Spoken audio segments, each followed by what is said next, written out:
Hey there, Jamie Chapman here. Welcome to Ask Jamie Anything, where I have a new question from Minion, and I'm going to read it now. Minion says, what advice would you have someone who feels stagnant in a large organization? There's a lot more. I'm going to read it quickly. I don't want to make it sound like I'm underperforming or not being recognized, but it's a tough scenario in large organizations if movement is still. I have options and I'm making moves, but if I were hyper-focused on promotion, I probably would have jumped on a joint venture and tried to transfer to a good opportunity that would have been a new challenge. Instead, let's just say I'm holding what I've got for now. Thank you, Minion. All right, Minion.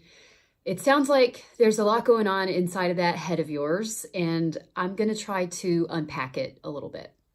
So you are working at a large company. Cool. You feel stagnant. That's pretty normal. Big companies, people get lost in there sometimes. But here's what's really going on is there is opportunity. You do want to promote, but you are having something else going on. So here's my best diagnosis for you, Minion. I think that your cup isn't filled.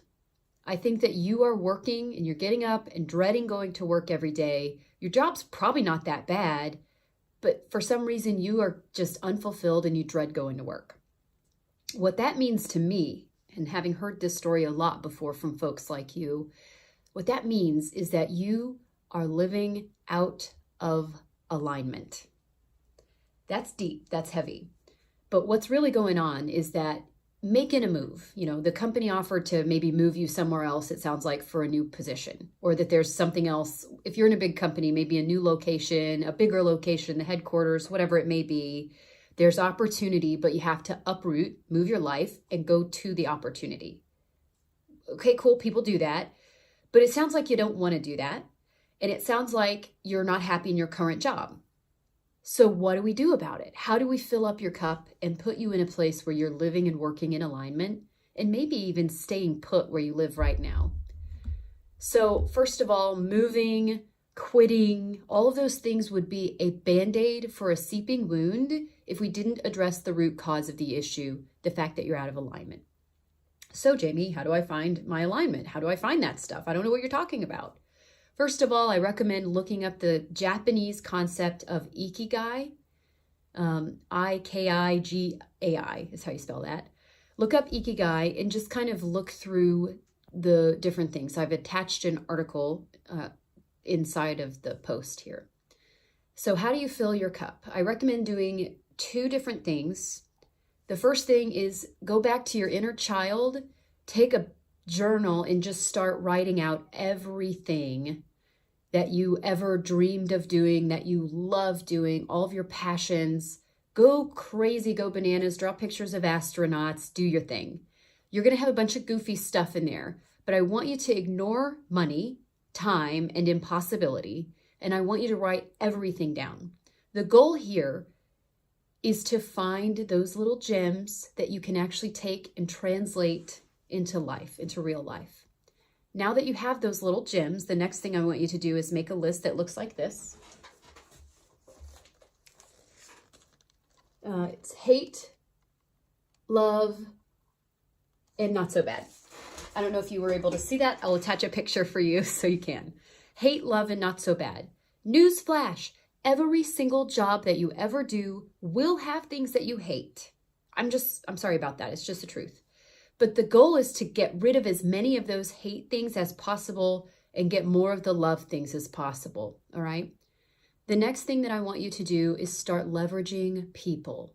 Start finding people that do those things that you love for a living, do informational interviews like crazy, and tap into your existing network and find people to add to your network who you can get to know better.